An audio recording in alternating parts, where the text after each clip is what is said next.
I'm going to do a video on just some beauty tips and tricks that I've picked up along the way just from doing makeup and all that. And I think that they're really helpful. I think that some of them are stuff that you've already heard before, but a lot of them is things that I had never heard of before, and I think I just kind of picked up from doing makeup that I found were really helpful. So the first thing is kind of like really random, but I think that it works awesome and it's a great idea, and it is gel deodorant. This is just a secret one. This is my favorite brand.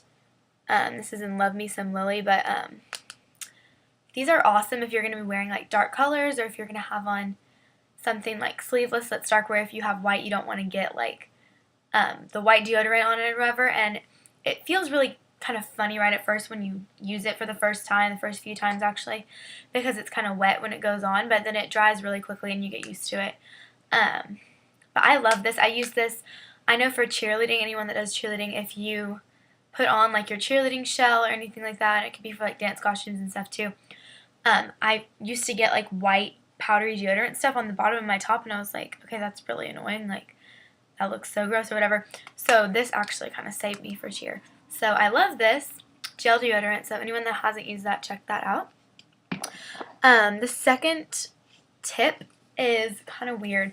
It's a way to get your wispies to go down, which I have some wispies right now, but not looking too hot, but I guess I should use this trick.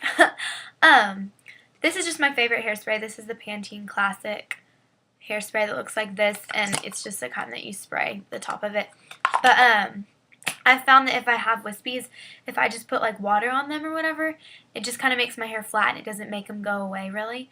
But if you spray hairspray onto a toothbrush actually, and then you just kind of brush the wispies down with that, it's going to actually make it stay because it pulls them down. And I think that just because there's hairspray on it, I don't know, it just makes them stay down and then it fixes your wispies. And you can do that if you're doing like a slick back ponytail type of look. If you have lots of wispies around your face, you could just kind of slick them back with that. I think that, I feel like somebody else told me that trick at some point, but I actually have been using it and it has been really helpful for me. So that is the second one. And then the next tip that I have found really helpful is these are just the almay. It's 120 of these makeup remover, just eye makeup remover little pad things, and they look like this. I'll show y'all an example of one. It's just like these brown little pads that have makeup remover on them. And I found that if you're doing like a smoky eye look or something and you have fallout down below your eye, you can use these, and if you fold them in half like this, it has like these edges, like really sharp edges where you can get like right up under your eye and not touch anything else. Like you can just use this tiny little bitty end, and it's really, really, really helpful. So I have loved using these. I guess you could do that with any kind of a makeup remover. I just think these work really well because they're oil free, so they're not oily at all. They're not going to make your face or your makeup look oily. And they're small and they're round, so you can fold them like that and get the really sharp kind of line or edge or whatever you're going to do. Also, if you're doing like a winged eyeliner look, you can take the edge of this, like I just said, or like the corner, and you can go like right under there to make sure that your wing is like real straight and in line with the eyeliner on the bottom. So I found these to be really helpful, and I also use them for makeup remover on my eyes because they're not oily at all, and I hated like taking off my eye makeup and having that like oily gross feeling on my eyes. So these are awesome. And I'll link everything that I'm talking about in the below bar so that you guys can go check out this stuff once the video's over if you forget what I'm talking about and stuff like that. I'm sorry if this is like cutting off my head. I feel like in my last video, I know that I was like this like the whole time. Like you could not see half of me. But I'm going to try and be better about that. It's just my lighting's really bad right now. So if I like, I'm just filming this on my MacBook. So if I lift my Mac, like push it back more, then the lighting is like all weird. So I have to figure that out. But the next thing that's kind of basic but I find really helpful is just to make sure you brush through your hair before you get in the shower, because then you don't have to use as much conditioner and stuff, and there's not going to be as many tangles. So I do really like stress brushing your hair before you get in the shower, and then also don't brush your hair when you get out of the shower. You can like comb through it with your hands or comb through it with a comb, like a wide tooth comb, which I usually do that when I'm in the shower before I get out. I just take a big like wide tooth comb and just comb through my hair.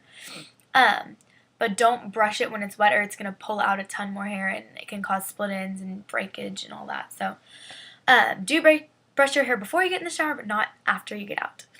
And then the next thing that I find really helpful is using lip balm before you use lip liner. And so usually what I do is I'll use a lip balm and then I'll do a lip liner and then I do my lipstick on top, and then sometimes I'll do a lip gloss, but sometimes I don't. And depending on the color, if it's like a real light color or something, I don't want anyone to see the color of the lip balm I used. This is just the lypsyl one. It looks like this. And it has like some mascara on it, I'm sorry, but it just is like a clear. This is just kind of like a chapstick, and I think this works really, really awesome. And then I also have these 3 Burt's Bees ones. This is champagne, and it looks like this, if y'all can see. It's just like really light, shimmery, kind of like the color of my hand, exactly. And that looks really pretty under like a really nude, kind of shimmery lipstick. And then this red one, this is in the shade Fig, and I put this on underneath my lipstick today. These are real sheer, but it's this color, just like a really pretty red color. And then the last one that I was going to show y'all is in the color Peony, and it's just this color, kind of like a more pinky color. But I always put on a lip balm underneath my lip liner. Not right before my lipstick, but I do the lip balm and then the lip liner and then the lipstick, because it makes your lips a lot smoother and smooths out all the bumps and different stuff that the lipstick can get caught in. So then it looks a lot prettier when you go over it with the lipstick. Because I used to do my lipstick, I would do the lip liner that just kind of makes your lips kind of dry and makes the lipstick stick to it. And then I would put on my lipstick and it just looks like my lips were like, I don't know, just like cracking or something, even though they weren't. And so I found it really helpful to do a lip balm before the lip liner. But if you do it right before the lipstick, sometimes it just makes the lipstick kind of come off faster. So before the lip liner. The last tip that I have for you guys is Johnson's Baby Shampoo. Works awesome for cleaning brushes. Like, this is something I swear by. And I know that they have like the matte cleaner that I purchased one time, and it's like, I think it's like $13, and it really does not work any better than this. I just take like a little dot of this onto like a towel, and then I'll take my brush and like go back and forth. I can do a brush cleaning video or something sometime.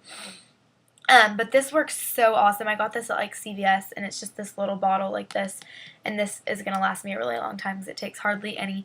So I normally just clean my brushes like once every week or 2 weeks. It usually ends up being about every 2 weeks. I should do it every week, but it's usually about every 2 weeks. But this is awesome. And then also, if you just mix even amounts of rubbing alcohol and water in like a little spray bottle and add a little bit of tea tree oil to it, that actually works just as well as any like on the spot brush cleaner where you just spray it on there and then like wipe it off so that it's not going to take the full amount of time to dry and all that. If you want to use a brush like what makeup artists use and stuff, I know they have a bunch of expensive ones that are out that you can get, but that really works just as well. I tried that because I saw it somewhere and it works awesome. So don't spend all your money on like brush cleaner and stuff, because Johnson's Baby Shampoo and some rubbing alcohol, water, and tea tree oil is going to do the job. So I think that that's everything. I'm sorry, I'm kind of stopped up right now, so I'm like, but hopefully that clears up soon. And then I think that I'm going to do a video soon about my favorite hairstyles. If you want to see it today, I just braided this piece back, and then I tucked it back under here and bobby pinned it, and then I just have my hair it's kind of curled. I don't really know if y'all can see. It's just like loose curls. That'll kind of be the same as this favorite beauty tips video, but I'm going to be showing you hairstyles that I wear all the time, and then I might also include like the shampoo I use and like different products I use on my hair and stuff like that. So be looking out for that. It's probably going to be one of the videos I upload soon. And yeah, remember to comment, subscribe, and like. and give me requests. Bye, guys.